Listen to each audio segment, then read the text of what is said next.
We're going live. No. We'll do it live. This is the Come On Man podcast. And here's your host, Paul Bauer. It's Wednesday, gentlemen. It's a day brimming with potential and positivity, reminding us that no matter how the week began, we can turn it around and make it truly remarkable. You know, doesn't that give you the warm and fuzzies? Can I get a hell yeah? Smash that like button and scream out loud, hell yeah, when you do it. Anybody? Nobody? Okay.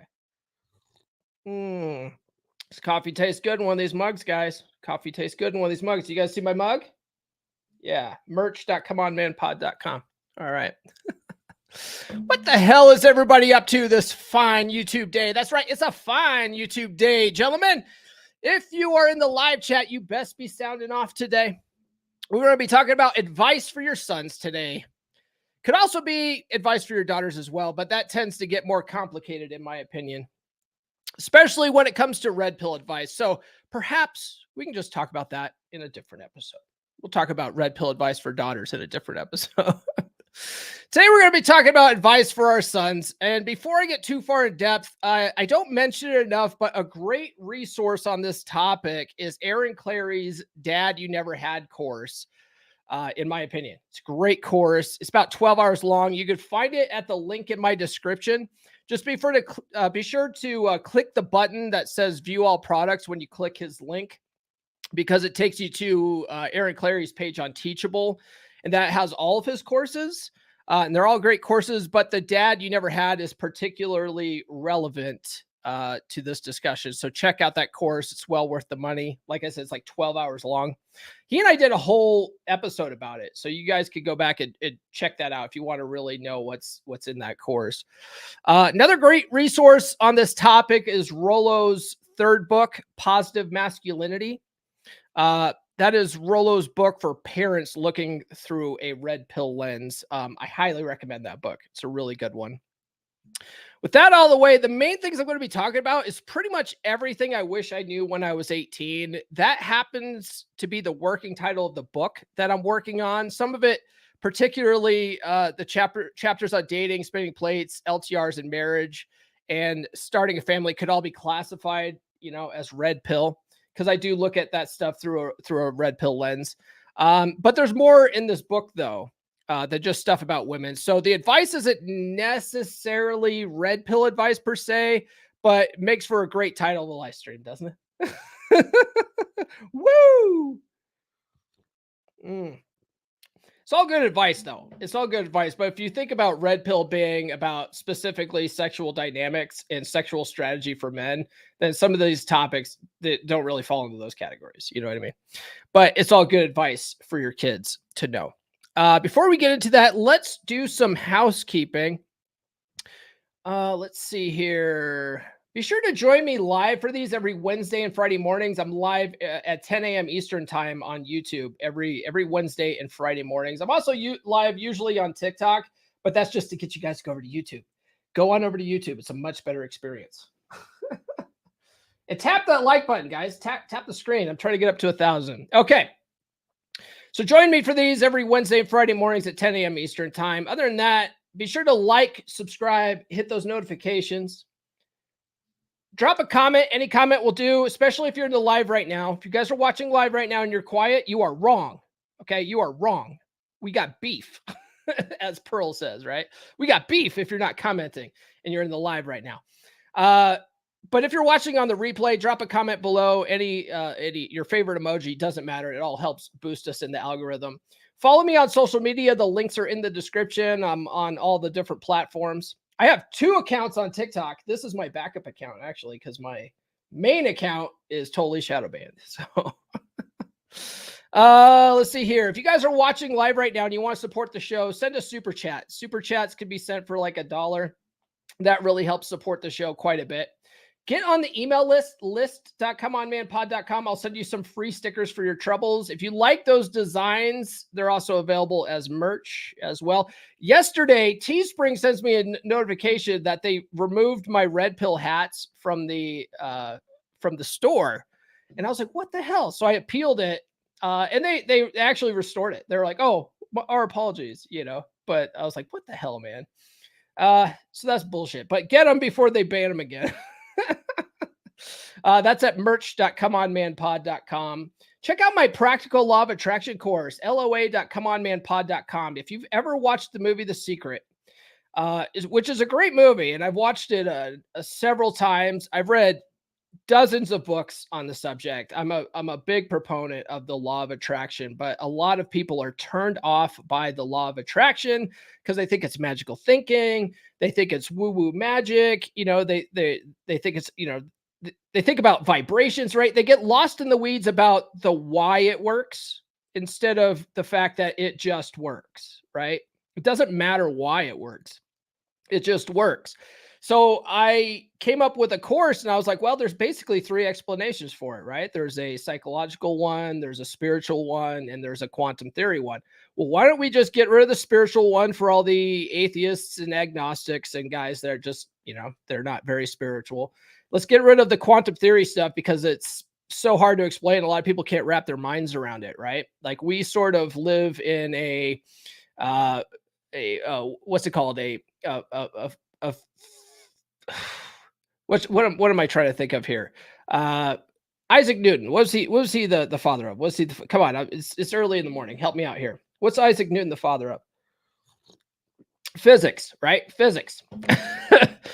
I needed that coffee. Isaac Newton's the father of physics, right? That's how our minds work. We think about everything in the physical realm. We think about physics.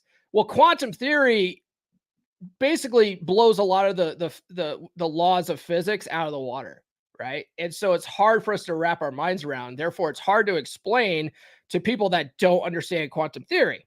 So I got rid of that. It just broke it down into psychology. Easy to explain, easy, actionable information on how you can use the law of attraction today, start changing your life, right?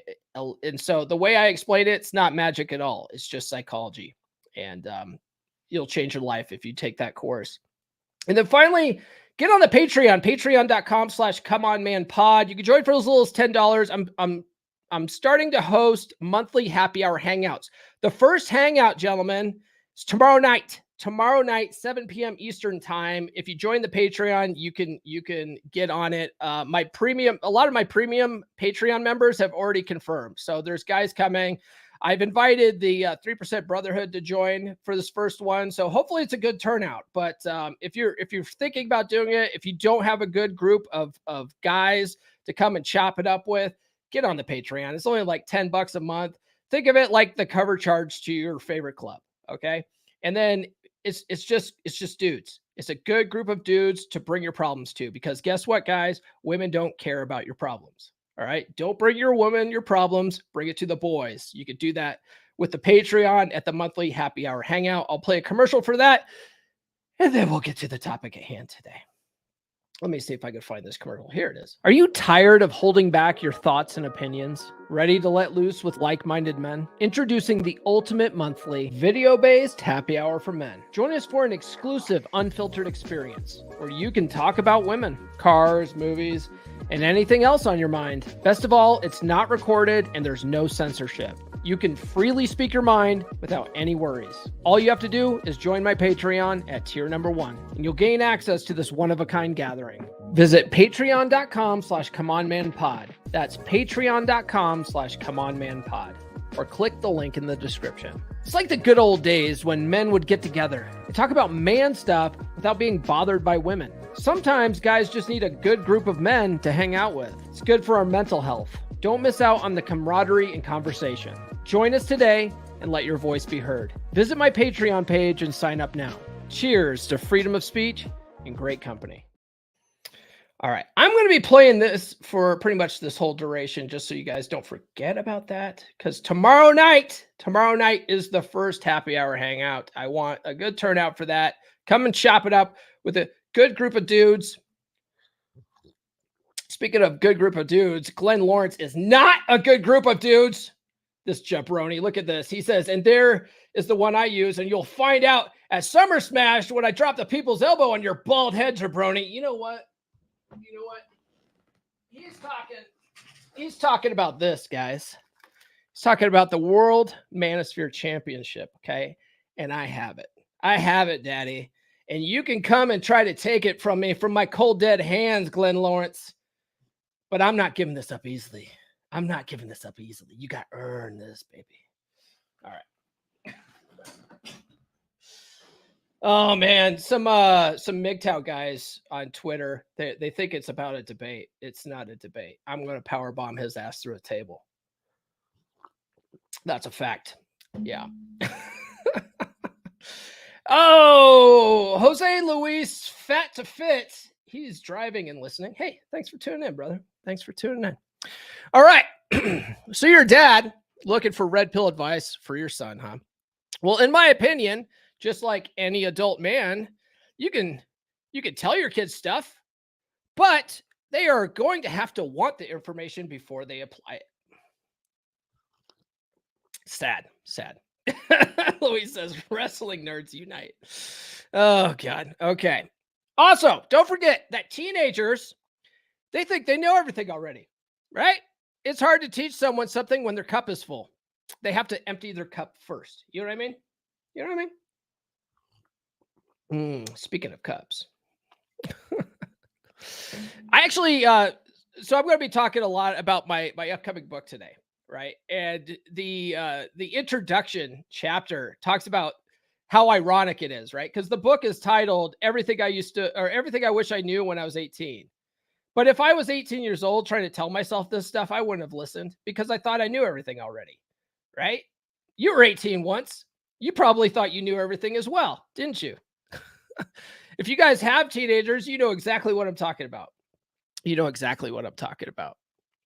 But also, don't forget that your kids, they have a bunch of other influences outside of your house as well. So they'll be getting competing information, right? All you could do is periodically check in with them, see what they're being taught in school, see what they're hearing from their friends and from the media and from the internet. And if things are in line with your values, cool. Carry on, Junior. But if they're not in line with your values, that's the only time I recommend explaining to them why you think so and why you think so-and-so, you know, teacher, ex-wife, Uncle Jason, or whoever is wrong, and explain to them your views in a clear and persuasive manner. And at the end of the day, they're going to make their own minds up anyway, right? So hopefully their minds fall in line with your values. You know what I mean? Ooh, Nathan with the super chat. He gives me a $2 super chat. Check this out. You get this one. Well, we're past the time, but we'll get this one. We'll give you a bullet club today because we talked about wrestling. Oh, there we go. Too sweet, baby. Too sweet. All right. Thanks for that, man. All right. So hopefully they fall in line with your values. I would recommend against bad mouthing your kids' teachers, uncles, ex-wife, you know, etc. when you do this too, right? Because they might think rather highly of these people, and you'll only damage your credibility when you insult someone that they look up to. You know what I mean? Think about that. Think about that. As soon as you start bad mouthing someone that they look up to, they're going to tune out. They're going to tune out. They're going to tune out. So don't badmouth them. Just explain why you think that they're incorrect. You know, that's what I try to do.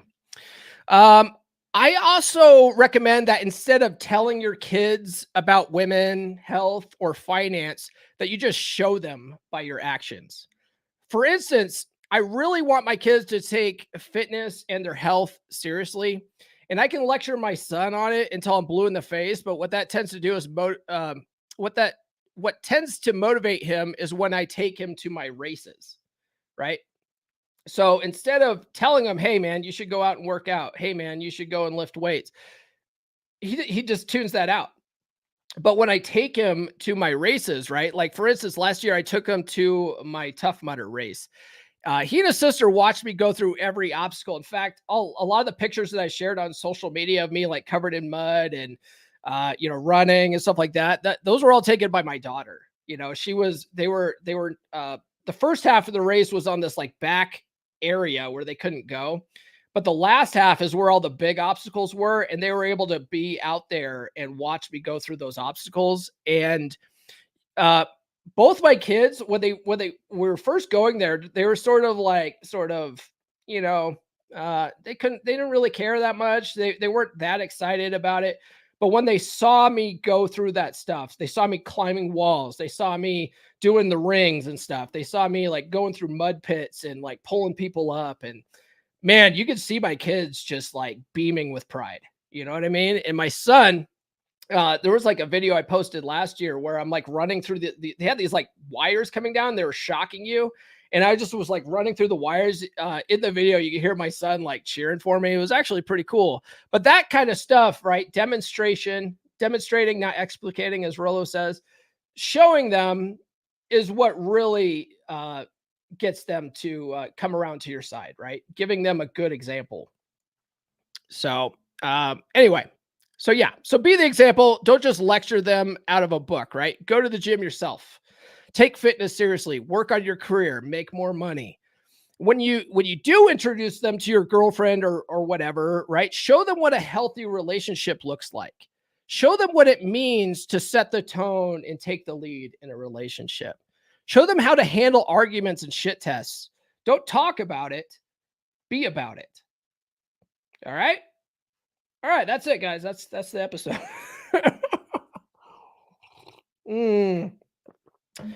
They hate sales. They love marketing. Yeah. That's everybody though, right? Nobody likes to be sold things, but everybody likes to buy things. You know what I mean? Kids especially. All right. That being said, so these are the chapters that are in my book, and we could talk about all this stuff today. Not all this stuff is necessarily red pill advice, like I said at the beginning. So the first chapter in my book is titled The Law of Attraction is Real. All right. Check out the Practical Law of Attraction course. I actually go more in depth in the course than I do in the book, but the chapter in the book is basically the same thing I explain in the course, right? There's basically 3 explanations for the law of attraction, the spiritual one, the quantum theory one, and the psychological one. And in the book, I explain the psychological aspect of it. And then I also explain different ways and tools that you can use to reprogram your subconscious mind, because I talked about it a lot last Friday, right? But a lot of the stuff that holds us back are our self-limiting beliefs. And the only way that you can change your results in this world is by reprogramming those self-limiting beliefs, reprogramming that paradigm. All right. You have this sort of worldview, and your worldview, that is your paradigm, right? It's shaped by all sorts of things, your upbringing, your experiences, things that your parents told you when you were a kid, things that your friends told you, stuff like that, right? And that shapes how you view the world. And sometimes it's not helpful, right? Look at like MGTOW black pill guys, right? Their results with women speak for themselves. And it's not, it's just that they have the wrong paradigm. They have the wrong mentality, and you can change that, right? You can reprogram that, and there's different ways of doing it. So the first part of my book, The Law of Attraction is Real, gives you actionable tools on how to do that. Stuff like affirmations and goal boards and vision boards and stuff. Oh, speaking of vision boards, man, I talked about this on Thor's stream on Saturday. Thor has a show every Saturday called The Dragon Ship. You guys should check it out on his channel, RP Thor's channel. I also stream it to my channel, but we really want people to go over to Thor's channel because it's his show. But I talked about it on Thor's channel, and if you guys haven't seen it yet, check out the docuseries on Netflix about Arnold Schwarzenegger. So Arnold Schwarzenegger has a docuseries about his life, and the whole first episode, he talks about his upbringing in Austria and how he basically used the law of attraction to become the the Mr. Olympia, right? And he doesn't say law of attraction at all, but if you study law of attraction, if you take my course, you'll see that he uses visualization all the time to try to get to where he wants to go. Yeah. Yes, I'm serious. very serious, dead serious. Check out the documentary with Arnold Schwarzenegger. So what he did was he was like 16 years old. He went to go see a movie with Reg Park, right? Reg Park was the star in the movie. Reg Park was the Mr. Olympia at the time when Arnold was a teenager. And Arnold sees this big buff bodybuilder guy on screen playing Hercules, and he goes, "Holy crap, like look at that monster of a guy. Like I want to be like that. I want a physique like that." And Arnold was just hyper focused on it, right? Hyper focused on Reg Park and like him in that movie. He was like, "That's where I want to be. That's what I want to do." Well, one day Arnold was walking down the street and he looks in the window of a store and they have American Bodybuilder magazines and Reg Park is on the cover, right? That's how law of attraction tends to work, right? Like it's not that magazine wasn't there before. It's not like it magically appeared there. It's that he's hyper aware of it now, right? That's called reticular activating system. So I talk about that in the course, talk about that in this chapter.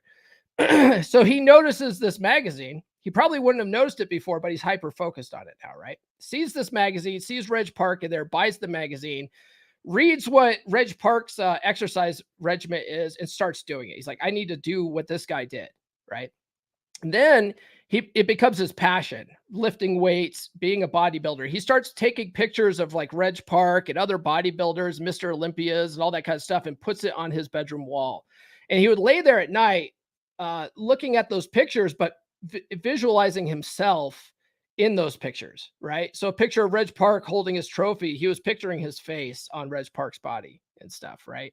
Just really kept doing that. And it led him to being in his first Mr. Olympia or whatever in England, and he won his like first year, right?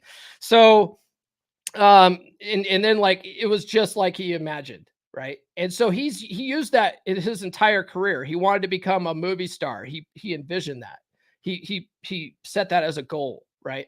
So my course teaches you how to do that, and the first chapter in the book talks about largely how to do that, right? Yeah. You have to have a clear vision. Yep.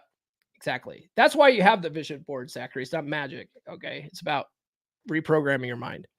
So that's the first chapter, right? Law of attraction is real. Not really red pill advice for your kids, but this is what I teach my kids. Like anything you want in this world, right? You can get there, but you have to have a clear vision and picture yourself doing it and believe that you could do it. And you have to reprogram your subconscious mind to believe that you already have it. If your subconscious believes you already have something, it'll make it true. It will work night and day. It's like a supercomputer trying to figure out how to make things true, right? And so that's where you'll start noticing opportunities that you wouldn't have noticed before. It's not magic. It's just that you're noticing this stuff. And the key thing about all of it is you can't just like Arnold didn't just look up and daydream all day. Like he took action, right? He was going to the gym every day, right? He was taking action towards these things. When he saw an opportunity, he jumped on it, right? There was a thing like, I think the local college or whatever, or local school, they had some kind of bodybuilding club. And he was like, he saw that and was like, I got to get in that. I got to get on that, right? I got to train with other guys that are better than me, right? That he was taking action. Law of attraction is nothing without action. So that's the key there. I teach my kids that all the time. My daughter, she wants to be a lawyer. She has a vision board up in her room right now with like pictures of her. Like she's got pictures of like boss bitches, you know, and I know there's like this whole thing in the space about these boss women and stuff like that, but that's what she wants. So she's got her, face and stuff on these pictures wanting to be a boss woman. We'll talk about red pill advice for daughters at a different episode. Because even though like we talk about how we don't like boss women, like that's just a reality, right? Women are in careers now. They're in careers now. So, all right. The next chapter is on education. Okay. The next chapter is on education. So my parents used to tell me that I had to get a bachelor's or I wouldn't be anything in this world. So I ended up going to college. And I ended up getting 2 bachelor's degrees, but when I went into the Navy, so I mainly joined the Navy so I could get college money. Right. So when I got out of the Navy, I was going to use my GI Bill money to go to college. But when you're getting out of the Navy, they they make you go through TAP class. They call it TAP class, right? Transition Assistance Program. Basically teach you how to be a civilian again, right? They teach you how to write resumes, teach you how to interview for jobs, stuff like that. Hey, good morning. Good morning, Nuke. What's up, brother? They teach you how to interview, that kind of stuff. And there was a guy in that class that challenged my paradigm, right? My paradigm was that you have to get a bachelor's degree or you're not going to be anything, right? Because my parents told me that. And this guy, this older guy in the class, he's like, look, he's like, college education doesn't really mean anything. What employers really want is experience, and you guys have experience in a lot of things. A lot of you guys in the Navy have experience in certain fields that college doesn't teach, right? And I happen to be in a rate. I was an operations specialist. That rate doesn't really translate to the civilian world anymore, or at all. So I was like, I don't know what he's talking about. I did have other skills though, right? Like we did security alert, force on the ship. So I knew how to basically be a security guard, right? Stood watch. So when I got out of the Navy, like my first job was as a security guard, but, but other guys have better paying, skills that they learned in the military. And so that you don't need college. Right. But I didn't believe that. I believed that you had to go to college.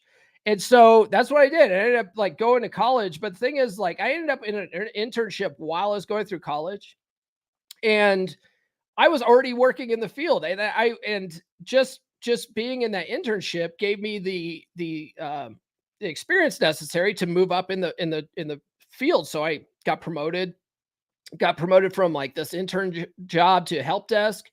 I got promoted from help desk to desktop technician, right? All this without a college degree. I was still working on my college degree. And so while I was going to college is when it really dawned on me, you don't need college, right? And there was plenty of guys that I was working with that didn't have any college degrees, right? They just had certifications. And certifications, like you can get certifications from CompTIA for like $200 or $300.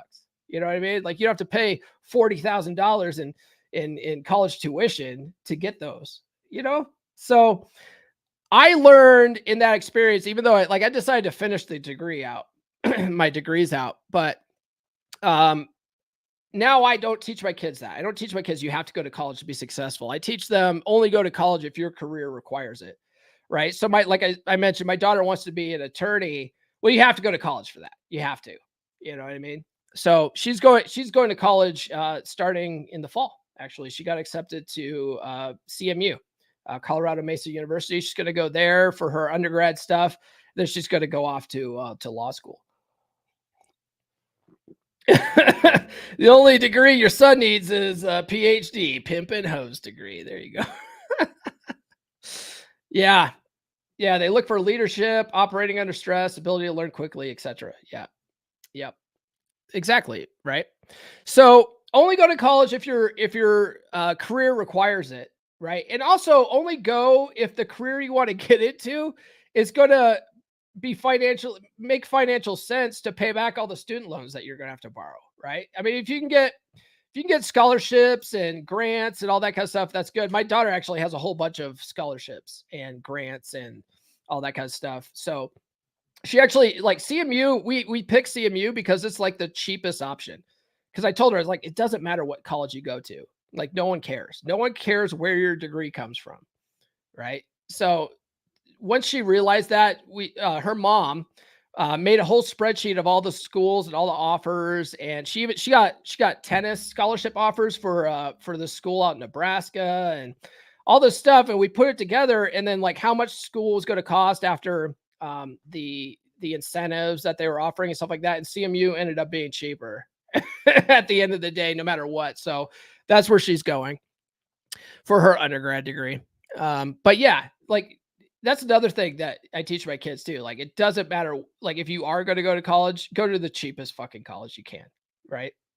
Go to the cheapest, because it really doesn't matter. No one really cares, right?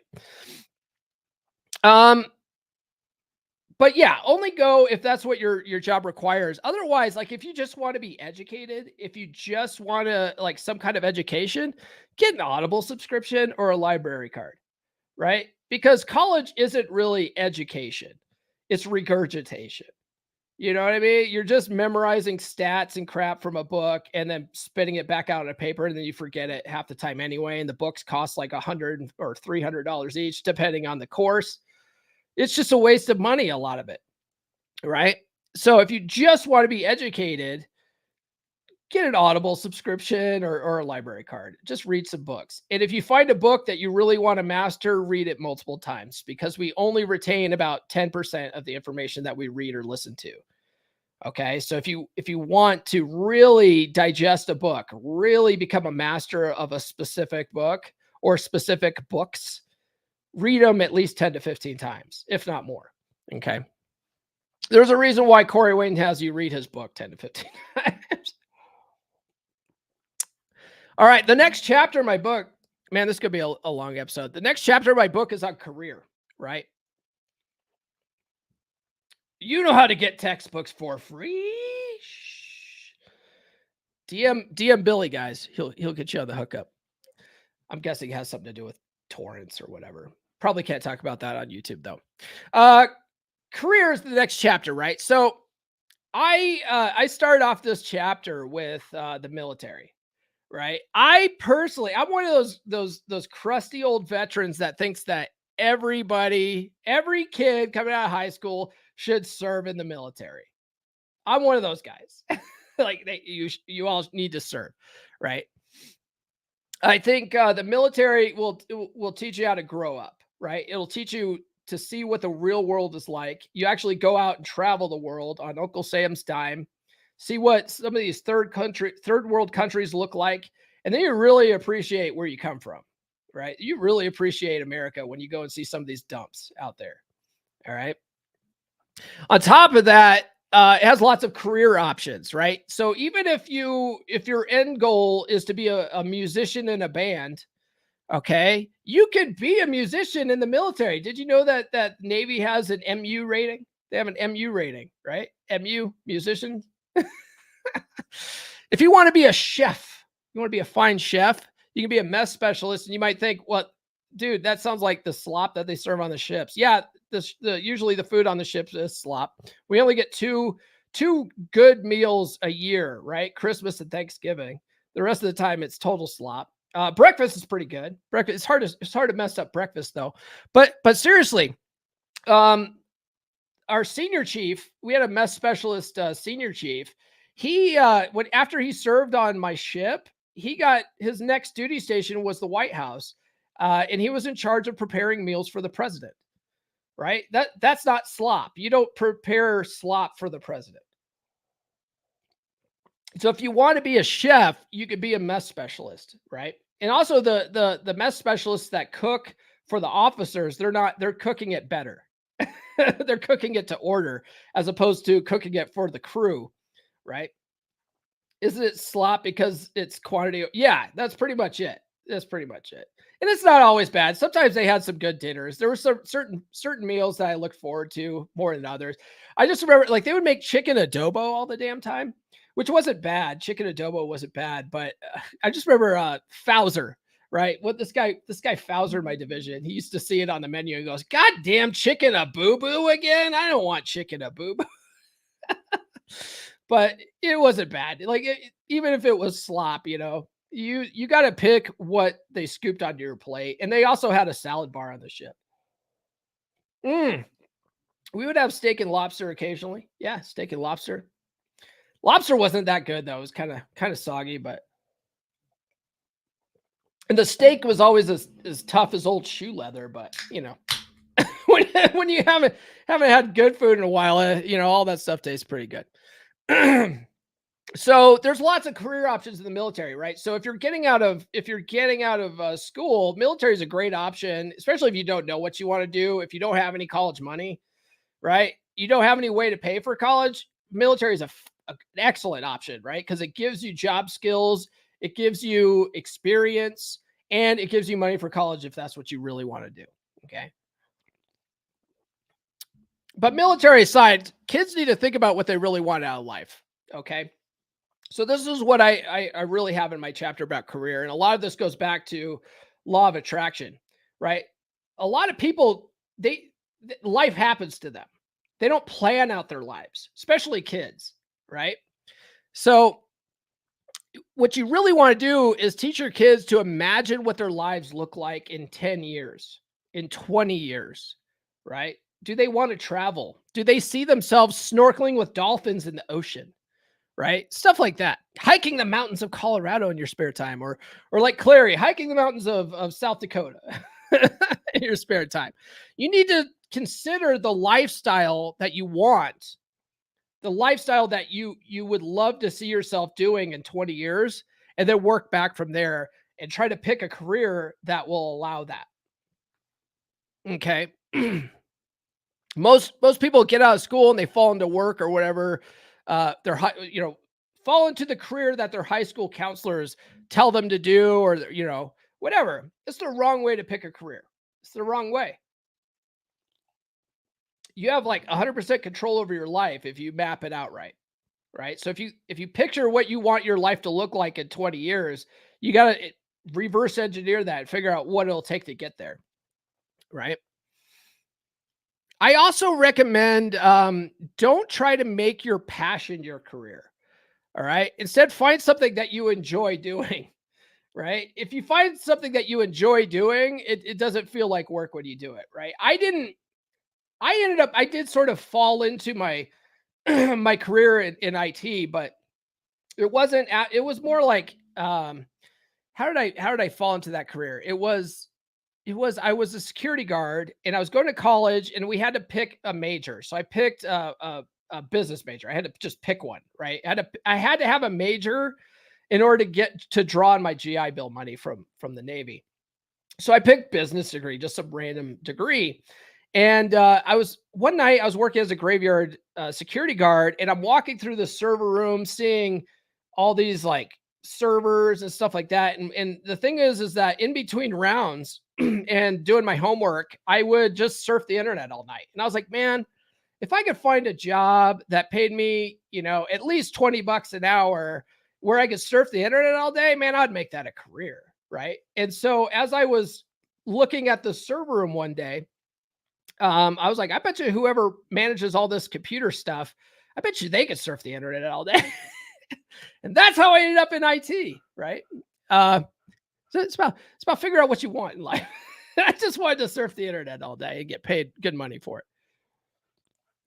And it turns out that I loved it. I was actually really good. I'm really good at, managing servers and computer networking and the whole TCP/IP stack, right? All that kind of stuff. That stuff ended up being fun for me. So it wasn't like I went into it because computers was my passion, because it wasn't. It was, I found something that I enjoyed doing, right? Also, try to work remotely if possible and double dip when possible, right? Great book on this is The 4-Hour Workweek. And it's so much easier to do now after COVID, because so many people found out, a lot of companies found out that, hey, we could actually have a very efficient workforce with people working from home. So there's a lot more work from home jobs than there ever were, right? And if you can work remotely from home, I've been doing this since 2013, working from my house. If you can do that, you can double dip, right? If your job is pretty cool or pretty casual, you can do multiple work from home jobs and make bank. I know this one guy who used to work for our company. He was a database administrator, and he worked for Dell for a while, right? Dell computers, but he worked from home doing database administration. Well, database administration, if you know anything about it, really isn't that hard, right? You're just sort of like check logs every day. And, usually databases sort of run themselves. The only time you ever have to do any real work is when you have to run scripts, like update databases or make sure the backups are working correctly, or maybe you got to troubleshoot something. But otherwise, like you just collected a paycheck, a big paycheck, right? So he was working for Dell, and then he was working for like 3 other, remote companies at the same time, doing database administration for them. Just, triple dipping and stuff from home, making bank. You can absolutely do that. 4-Hour Workweek is a great book about this, right? Talks about how to convince your boss to let you work remotely, and how when you work remotely, you could actually be more efficient with your job, right? Because you really, when you're in the office, you're only working like 4 hours anyway. The rest of the time is filled up with fluffer bullshit just to justify your time being there. Or it's water cooler talk, it's meetings that are pointless, that could be emails. It's all nonsense. It's jibber jabbering with your cube mates and stuff like that. If you could just work remotely from home, you can knock out all the work that you need to do and then work on stuff that you actually care about. So highly recommend that book. I could go really into depth into the career stuff, but I really want you guys to read my book eventually. So when that comes out, there's a lot more information in the career chapter, a lot more information in it we could get into. The next chapter, man, this is going to be a long episode. The next chapter is on how anyone can get rich, right? I did a whole stream on this, so go back and check it out. But largely, what I talk about in this chapter is the slow lane to wealth, right? If your kids start doing this, as soon as they start working, they will become millionaires.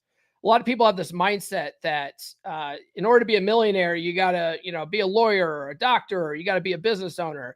Like that's the fast lane. Well, I would say lawyer, doctor, maybe not be the fast lane to wealth, but being a business owner, getting into real estate, that's the fast lane to wealth, right? But anybody could do this, right? You could start working at McDonald's when you're 16 years old and start socking this money away. And by the time you're like my age, you'll be a millionaire, right? No, the book's not out yet. It's not out yet. So just stay tuned. It's taken me a while to write it. I only write it every other week, and sometimes once a month. Working remotely also allows you to take care of home stuff, walking dogs, cleaning, cooking, frees up the rest of the day. Yeah, I go running like in the middle of my day, right? For my lunch break, I'll go for a jog because I can have lunch here at my desk. You know what I mean? So I'll go for a run instead of that, or like I'll right now I'm doing DDP yoga. We'll talk about that in a little bit. I'm doing DDP yoga, so I'll take a break and go do DDP yoga for 30 minutes. Yeah. It lets you do all sorts of stuff, wash laundry, stuff like that. Although Nurse Chick is here this week, so she handles all that stuff. God bless her. So anyone can get rich, right? So slowly into wealth. If they do want to do the fast lane to wealth, right? If they do want to be a business owner, get into real estate, something like that, this is still a good thing to teach your kids because a lot of this is about money management. Kids don't learn money management in school. They don't learn how to write checks in school. They don't learn how to balance budgets in school, right? So this is a good thing to teach your kids. Largely it's the Dave Ramsey method, right? Which is, and I basically, he has these baby steps, right? I have a whole poster in my hallway so that my kids see it all the time when they're walking to the garage or going to feed the animals or whatever. They see it. They see it all the time. It's the Dave Ramsey baby steps. The only thing is that I removed one of the baby steps, which is pay for your kids' college. Cause I think that if I'm paying for my kids' college, they'll waste it. They'll blow it. They'll party it away. So I want them to figure out how to pay for their own college because they'll respect it more. Right. That's my opinion. So I've gotten rid of that one baby step, but otherwise it's the Dave Ramsey, baby steps, which is, baby step 1, have $1,000 emergency fund. Step 2 is pay off any debt using a debt snowball, right? But if you teach your kids this early, they don't get into debt. They don't start out with debt, right? Step 3 is increase your emergency fund to have 6 months worth of savings. Okay, that's important. It's kind of like a fuck you money, right? If anything happens with your work, you get laid off, you want to have 6 months worth of savings so that you have something to fall back on, give you a cushion that you can live off of. So it's not a big deal. Like, okay, well, I'll just find another job. And you have some room to work with. You have some runway to work with. If you hate your job, you're just like, I can't deal with this anymore. I'm going to quit. This will allow you to do that, right? It's freedom. It's freedom. Ryan Stone had a war chest. Yeah, same diff, right?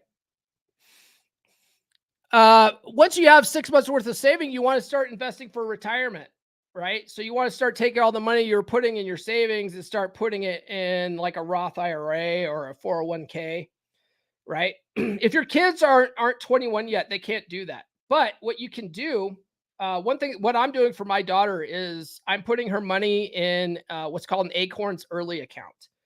And so I take her money, I transfer it over to Acorns Early, and that goes into the stock market just the same way that Roth IRA or 401k does, right? And then when she's 21, I hand it over to her. And she's been saving in that since her first job. Every payday, she goes, "Dad, can you take the amount out? Can you take the amount out?"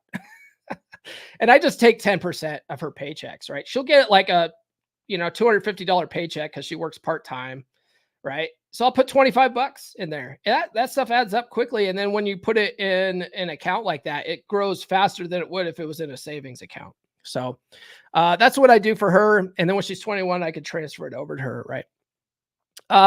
The other baby step after that is pay off your house early. And then the last one is build wealth and give, right? I did a whole stream on this. So go back and check that out. It's called How Anyone Can Be Rich. Check out that stream. The next thing you want to teach your kids, and this is in my book, is on physical fitness and diet. Okay. So many people, especially in America, don't know how to work out. Right? You see these internet videos all the time of people that are like, they decide that they're going to finally decide to work out. Maybe it's a New Year's resolution thing. And so they go to the gym and they have no idea how to even use the equipment. They have no idea how to do basic workouts, right? They don't teach PE in a lot of schools anymore, right? They don't teach PE in schools anymore. People don't know how to work out. So one of the things I talk about in my book is, and I'm a firm believer in this, and a lot of people, especially gym bros like hate when I say this, but there's only 4 exercises you need. There's only 4. Okay. Everything else is gravy, but there's only 4 that you really need. Right. And that's push-ups, sit-ups, pull-ups or chin-ups, and running. Right. That will work your whole entire body. That'll get you fit.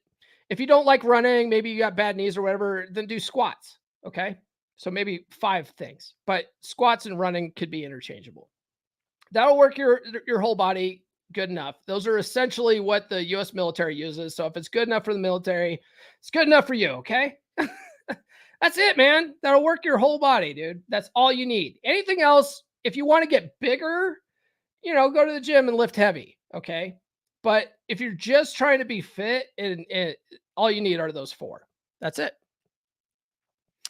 Another thing is diet, right? One thing that people are always after the next big fad diet, right? Oh, hey, look, I got a super sticker from B Smith 24, $1.99. You get this, brother. You get this. I was just gonna say it. This guy fucks. Am I right? Thanks, brother. Appreciate that.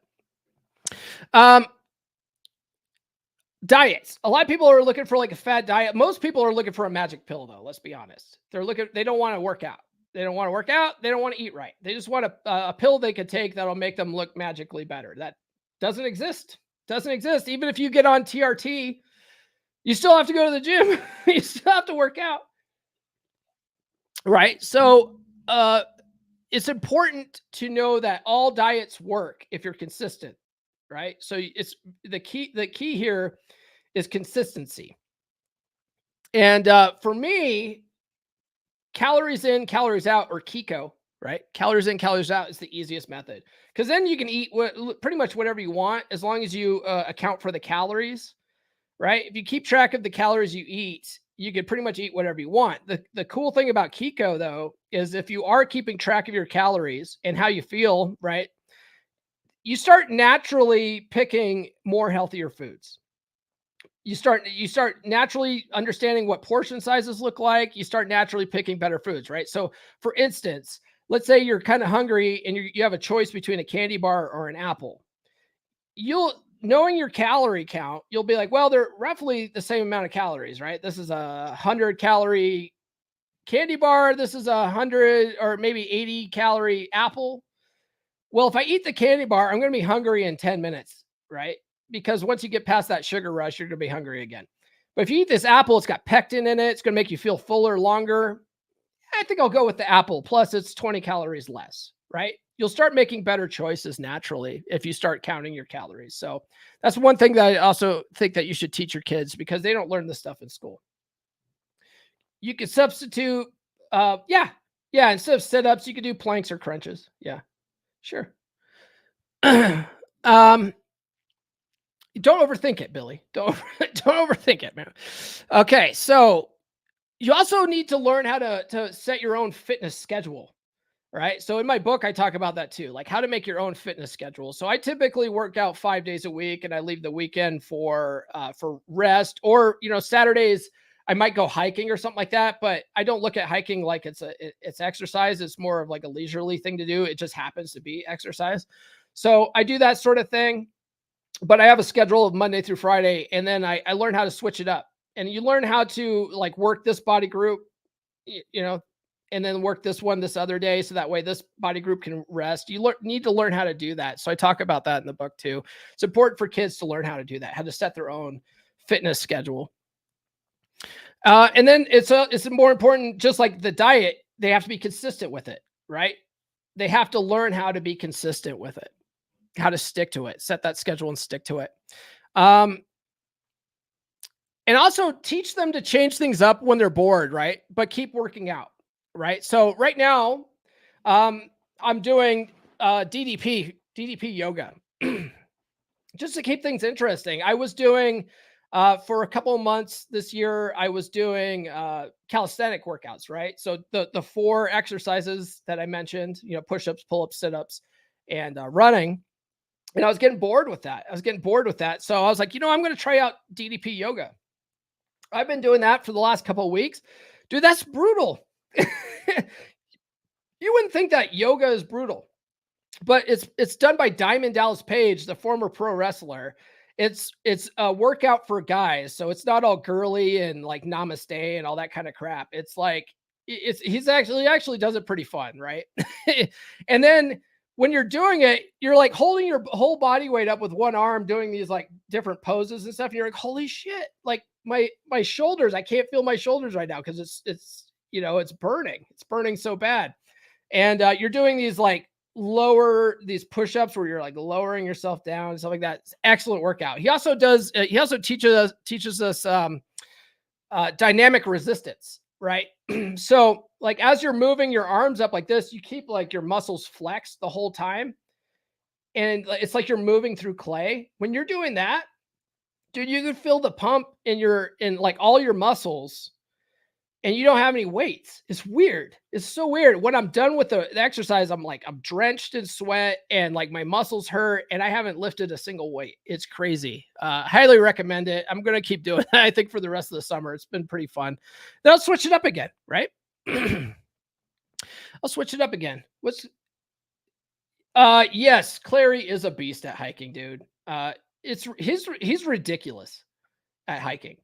I went hiking with Clary last year.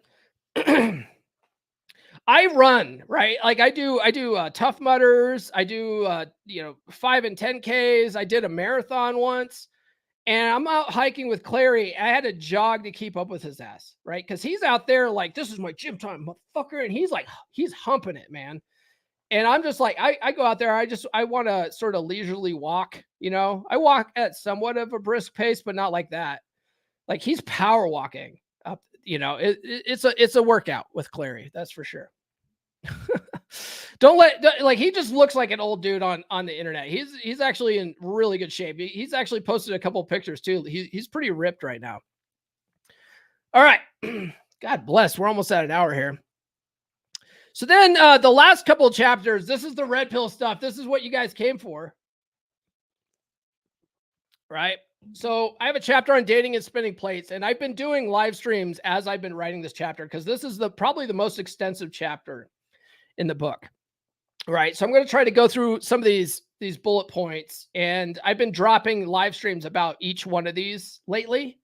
So if you want more in-depth information on these, go back and check out these old live streams. If you guys are watching on YouTube, if you click on the live tab, you can go through my old live streams. But one, I don't tell my kids how to live their lives, right? Especially my son. He can spin plates forever if he wants, right? And he might spin plates until he finds the right plate, right? He needs to do what's right for him. That's really what's important to teach your kids. Like, you need to do what's best for you.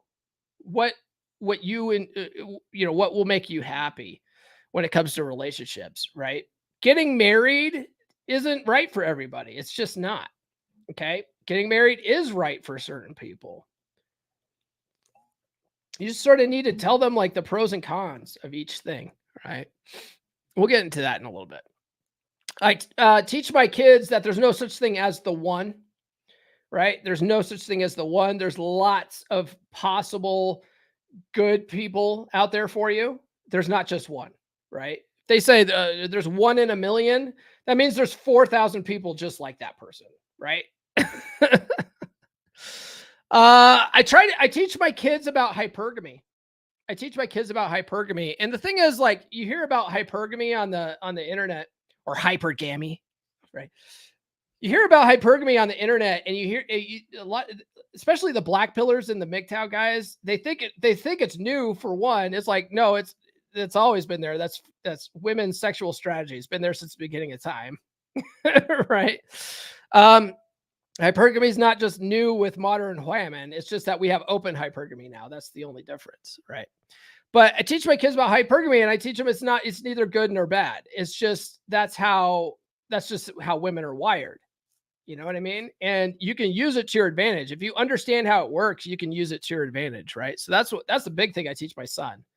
Understand what women are looking for with their hypergamous programming, and if you can provide that for them, they're not going to leave. They're not going to leave, or they're less likely to leave anyway, because you're providing what they need.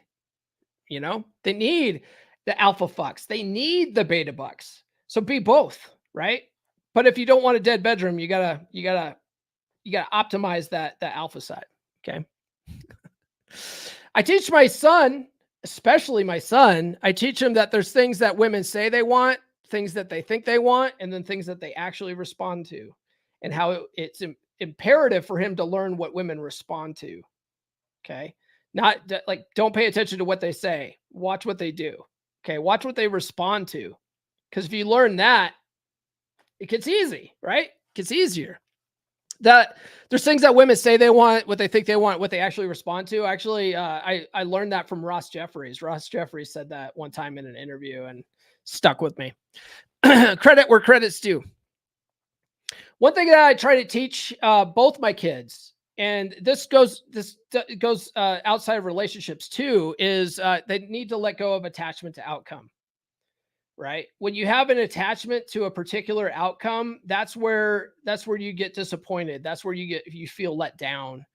When you're out dating and you're attached to a particular outcome, like you really like a girl and you really want things to work out for a girl, and then when it doesn't, you're crushed by it. That's because you had an attachment to a particular outcome with that girl. You see what I'm saying? So if you can let go of any kind of attachment, just do what you need to do and sort of be able to let things go, you're going to be much happier. You're going to have a much easier time in dating and spinning plates and that kind of stuff. We are not interested in what women want. We are interested in what they respond to. Exactly.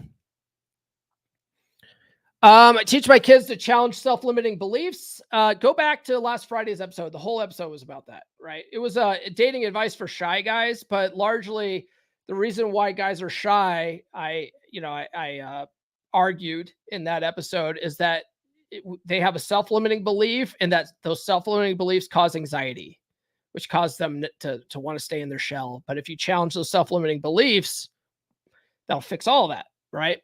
So, and that go back and check out that episode on how to figure out what your self-limiting beliefs are, and then once you know what they are, then you can challenge those, right? Also in this chapter, I talk about there's basically 4 ways to meet women, right? You have a cold approach, social circle, social media, dating apps. Now my son, right? He meets all of his little girlfriends in school right now. Well, that's sort of social circle game, that's social circle game. He's got this one girl he's working on right now. Talk about, let's see here. Do I have that in here? Let's see. Yeah, I've got that on here. I'll talk about it in a little bit, but he's got this one girl that he's interested in. So I've been trying to help him out with that. Thing is though, like my son he's fucking stubborn. He doesn't want to listen to anything I say. So, I have a chapter on dating app success. This is not something I'm teaching my kids right away. Right. But my son's eventually going to be on the dating apps, I'm sure, once he turns 18. So I'm going to teach him that, it really comes down to 4 things: your pics, your bio, how you open, and how you close. Right. Dating apps are actually pretty easy once you figure that stuff out. Big thing is grooming and hygiene. You got to teach the boys this, man. Girls pick this up pretty easily. It's a struggle, right? It's a real challenge for teenage boys. A lot of teenage boys don't get this until they, especially young teenage boys, right? Like 12, 13, 14. They don't care about girls that much yet.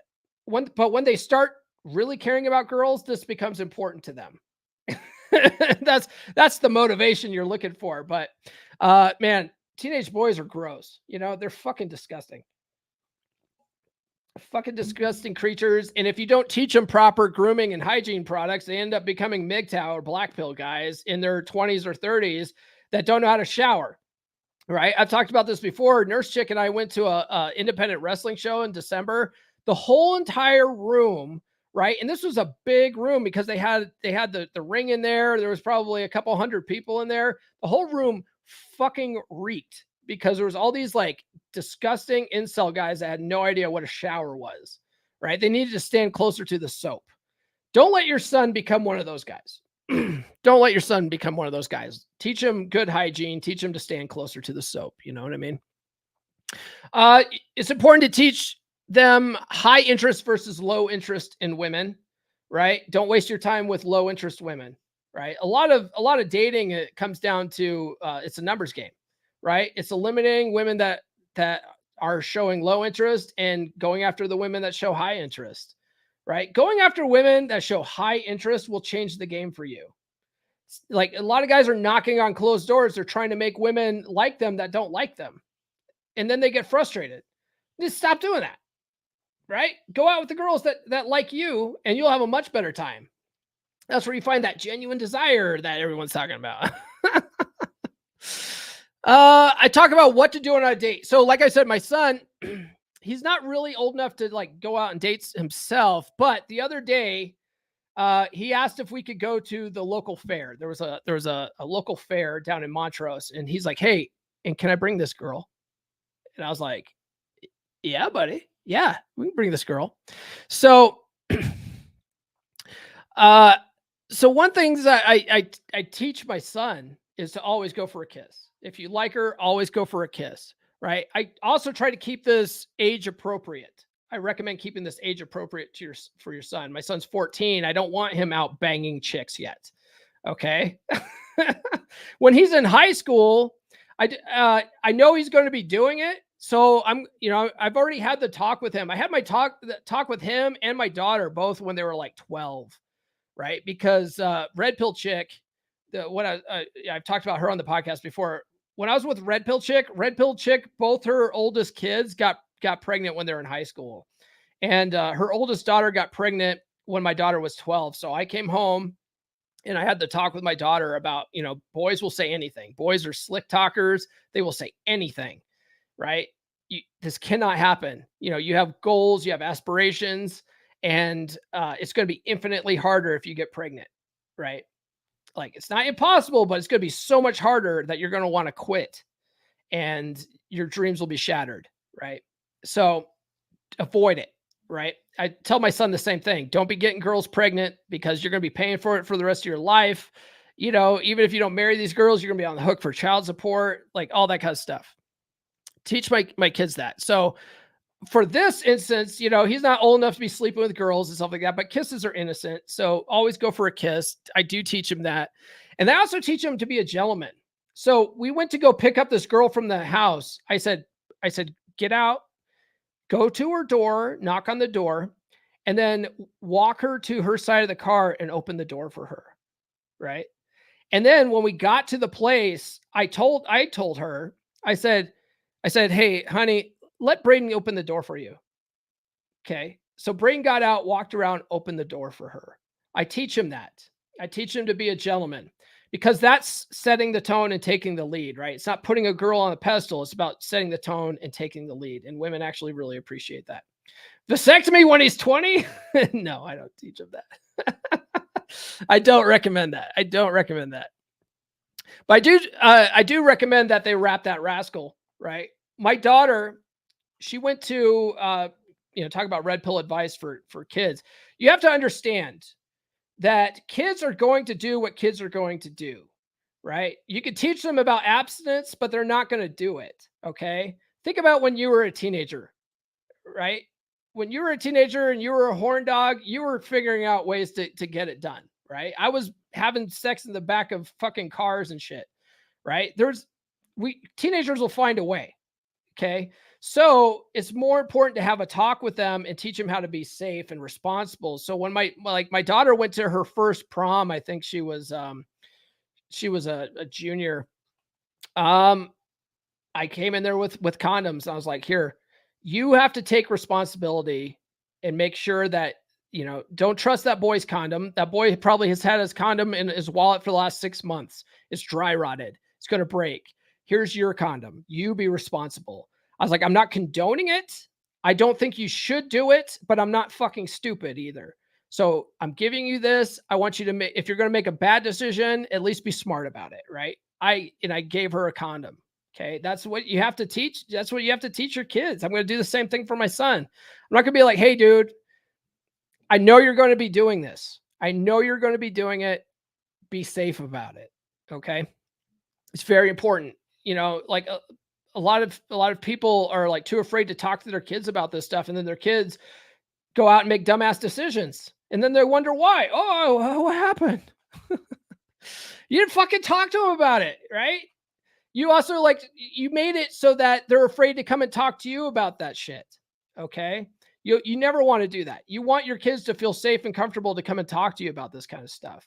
One thing that my mom used to tell me was, if you're drunk at a party, she's like, I'm going to be mad and you're going to be grounded, but I want you to call me because I want you to be safe and come. I'm like, Mom, if you're going to be pissed and yell at me and I'm going to be grounded, why the fuck would I call you? Right. I'm going to keep that shit from you. Right. I'm more apt to drive drunk now just to avoid the lecture from you. You know what I mean? So I don't tell my kids that. I tell my kids, hey, if you go out and you're stupid and you call me at 2 a.m. because you're drunk at a party and you're too drunk to drive, no questions asked. I will come and get you. I will drive home. I won't even lecture you about it. I just appreciate that you called me. Right. That's what you want to do to your kids. Okay. You want to tell them, hey, look, I'm not condoning it, but I also want you to feel comfortable to call me when you need me like that. Okay. That's what you tell your kids. All right. Don't be like my mom and be like, oh, I'm going to fucking you're going to be, in all this punishment stuff like that. Cause kids are going to avoid the punishment and then make the dumbass decision anyway. You want them to be able to talk to you about this stuff. Okay. So yeah, be sure to give them the talk. I also tell my son spinning plates is the most efficient way to date. And I also tell him that he doesn't want to settle down in his 20s. I don't recommend that he settles down in his 20s. He should be building his fortune, getting himself established in his career, and then think about having a family like when he turns 30 or something like that.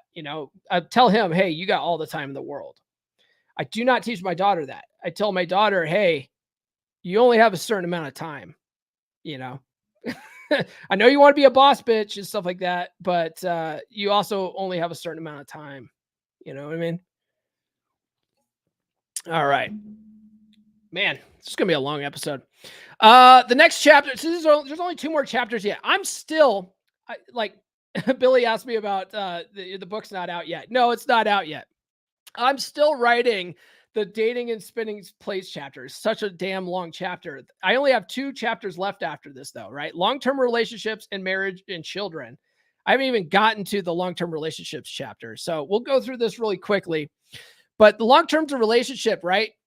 This is all you need. It's what I tell my kids, right? This is all you need if you want a family. You don't have to get married. In fact, there's no benefit, especially for men, to get the government involved in your relationship. My son, I tell him to set the tone and lead and never let her set the tone, and how frame is everything. Okay. My daughter, I teach her that she needs to follow her man's lead. Right. She had a boyfriend once, a couple of years ago. She always has long distance relationships. I love it. Because then she's not sneaking out in the middle of the night and getting pregnant, right? So she has this boyfriend. One time she was like busting his chops about something, and I pulled her to the side and I said, honey, you're stepping on his manhood right now. Don't do that. Don't do that. Right. She didn't understand that. She thought, she just thought it was funny. That's sort of how her mom acts and stuff like that. I'm like, don't do that. You need to have respect for him. You clearly don't have respect for him right now. Do I teach my son to practice on ugly girls? I don't have to. He's actually pretty charming. He only attracts the pretty girls at school. So my son right now, he's more interested in video games than girls. So he got all these girls like flocking to him and stuff like that. And he always has these little girlfriends. And then they get mad at him for not taking anything too seriously. And he's like, well, how can we be serious? We're only in 8th grade. We're only in 7th grade, right? Like he just doesn't take anything seriously. It's funny as hell. Let's see here. Set the tone and lead. I tell my son, don't bring girls your problems. Save it for the boys. Save it for the boys. Girls don't care. I tell him assume everything girls do is a shit test, right? And act accordingly. That's a good rule of life, guys. Assume everything a woman does is a shit test. If you assume that and you act accordingly, you'll be fine, right? When she's complaining or venting, you want to actively listen to her, but you don't want to deer, right? Defend, explain, excuse, or rationalize. You don't want to solve her issues either. She just wants you to listen. You want to be aware of your own emotions when she's doing this, and you want to stay centered, right? You want to stay calm and centered because she doesn't want you climbing on her emotional roller coaster, right? She needs to know that you have your feet on the ground, okay? Women want men to be their rock, okay? It doesn't work the other way around. And, teach them to learn techniques like fogging, negative assertion, negative inquiry, self-disclosure, agree and amplify, all those kinds of fun tools that we use. I teach my son that kind of stuff for sure. Marriage and children.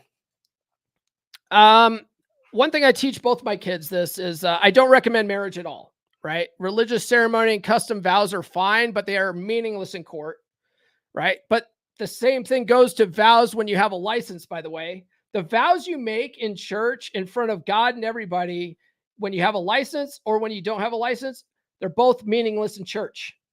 Okay? You can't go to family court and be like, well, she vowed, right? Doesn't matter. It's all meaningless, right? If you absolutely have to get married, talk to a lawyer first about asset protection. All right. I actually teach both my kids this, right? Look into irrevocable or offshore trusts, get a prenup, even though most of the time prenups are useless. It's an excellent shit test, right? If the person that you want to marry will not sign a prenup, don't get married. Okay. It means like they're not mature enough to understand asset protection and what could possibly happen when things go south. And a lot of people are like, oh, well, then you're basically, assuming things are going to fail. Well, you know what? It's best to assume things are going to fail when you're in love with each other than when you fucking hate each other. Okay. So if they will not sign a prenup, you do not get married. Okay. It's a major red flag, right? It's a major red flag. I teach my kids, once you have kids, well, my daughter is different, right? Women, like, they sort of have their own choice of things, right? But men don't have a choice, right? So I teach my son this. If you don't want kids, you must be in control of the birth control, right? Don't trust that she's taking a pill. Don't trust the condom if she gives it to you. She might have poked a hole in it, whatever. You don't know what you need to be in control of all that stuff. Okay. If you don't want to have kids, you're wearing a condom. If she says, oh, I don't like condoms, I don't like the way they feel, Well, tough shitski. We're either wearing a condom and doing this, or we're just not doing this, right? You got to be in control. You could get you could get a vasectomy in your 20s. I don't recommend it though. They say that they're reversible, but they're not as reversible as you think. When I got my vasectomy, after I had kids, right? After I had kids, I don't want any more kids. That's the perfect time to get a vasectomy.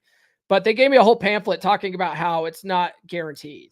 It's not guaranteed. So you shouldn't do this if you as a method of birth control. It's just, you might not ever have kids again if you do that, right? You're taking a risk. You're taking a big risk. Let's see. As far as maintaining the relationship, then, I'm going to recommend that just go back to the long-term relationship chapter, because that chapter, I'm going to talk about how to maintain a long-term relationship, right? I'm going to explain that in depth in that chapter. And the marriage and children thing, that's all about legalities and being smart, and how it's not a good idea. That's pretty much what that chapter is going to be about. Everything else, like as far as maintaining relationships, will be in the long-term relationship chapter. All right, we are an hour and 15 minutes. Do condoms really work? Yes, condoms actually do work. Yeah. The reason why people end up getting pregnant with condoms is because they break, and sometimes they do break, right? But there's options there, right? There's morning after pill and stuff like that.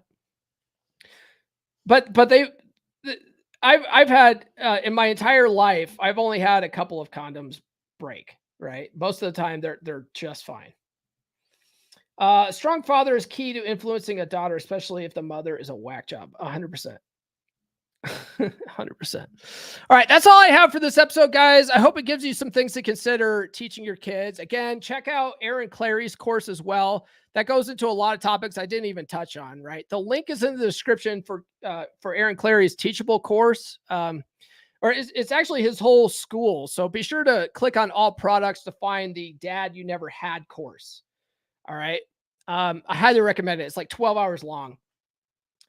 You want that vasectomy? Yeah. Well, I mean, go for it. A lot of doctors won't do it though. If you haven't had kids yet, a lot of doctors won't do it. So, but some will. Just find a doctor that'll do it. But just know that if you ever want to have kids, it's not guaranteed, Billy.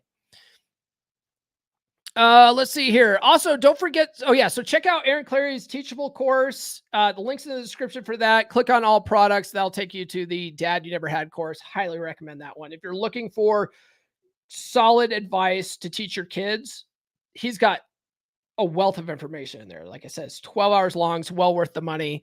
Also check out Rollo's third book, Positive Masculinity, for other great information. The big thing though, right, is don't talk about it. Be about it. Don't talk about it. Be about it. Show your kids what it's like to be a successful red-pilled dad, right? Show them what it's like to have healthy relationships, what it's like to set the tone and lead in those relationships. Be the example. Show your kids what it means to take your health and fitness seriously. Going to the gym every day without fail. Right? There's days I don't feel like going to the gym, but I do it anyway because I'm disciplined to do that. That's an important lesson to teach your kids, that discipline is greater than motivation. You know what I mean? Don't wait to be motivated to do something. If you know you have to do it, fucking do it. Right? But demonstrate that. Don't talk about it. Be about it. All right. Be sure to tune in Friday. I plan to talk about how to get your wife to want to bang you again. How many guys find their way into the space because they've lost intimacy in their marriage or relationship and they just want her to bang them again, right? There's quite a few guys, right? Quite a few is the answer to that question. So I thought I had already done a stream about this, but when I went back through my stuff, I couldn't find one. So I figured, well, we could talk about that on Friday. And if I have done a stream on it, we could talk about it again, right? It's always a pertinent topic for men, right? Other than that, I don't see any more super chats, so we'll just go ahead and close this out. If you guys haven't done so already, please like. Oh, let me turn off this banner. All right, there we go. Be sure to like, subscribe, hit those notifications. Drop a comment. Any comment will do. If you're watching on the live, drop a comment below your favorite emoji. Thank you for everybody that sounded off in the live chat today. Follow me on social media. The links are in the description. I'm on all the good platforms.